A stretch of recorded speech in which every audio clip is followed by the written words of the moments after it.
पृथ्वी से 16 गुना छोटा है चंद्रमा, फिर कैसे उसका एक दिन धरती से 28 गुना बड़ा। चांद की सतह पृथ्वी की सतह की तुलना में 16 गुना कम है। लेकिन क्या आपको मालूम है पृथ्वी से इतने छोटे इसके उपग्रह का एक दिन कितना बड़ा होता है? हमारा करीब एक महीना चंद्रमा के एक दिन के बराबर होता है। हैरान हुए ना? तो जानिए कैसे होता है ऐसा, क्या है इसकी वजह।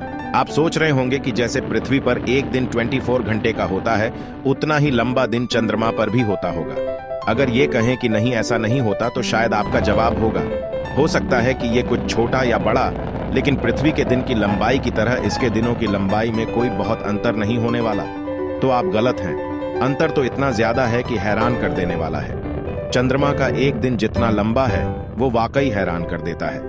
दरअसल चांद का एक दिन पृथ्वी के करीब 28 दिनों के बराबर होता है, यानी करीब 14 दिनों की रात और 14 दिनों का ही दिन है ना। हैरानी भरा।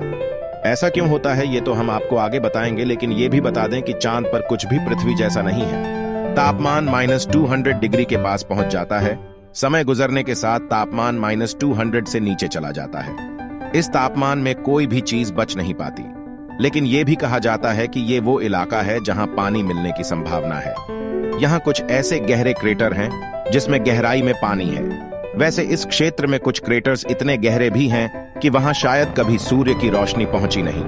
उत्तरी पोल में ठंड अपेक्षाकृत कम, उत्तरी पोल में तापमान रात में अपेक्षाकृत कम ठंडा होता है। वैसे ये इलाका शुष्क और धूल वाला है। अब आइए चांद के दिन के तापमान की बात करते हैं। दिन में यहाँ का तापमान गर्म हो जाता है, जो 260 डिग्री फ़ारेनहाइट यानी 127 डिग्री सेल्सियस तक हो जाता है। ये तब होता है जब चांद पर सूरज की रोशनी लगातार पड़ती है। शुक्र है कि चांद पर गए किसी भी एस्ट्रोनॉट ने चांद के इस तापमान को नहीं झेला। नासा के अपोलो मिशन ने सबसे पहले नील आर्मस्ट्रांग को चांद पर भेजा। उसके बाद 1969 से 1972 के बीच 11 अन्य लोग भी वहां पहुंचे, लेकिन ये तभी पहुंचे जब चांद पर सुबह हो चुकी थी।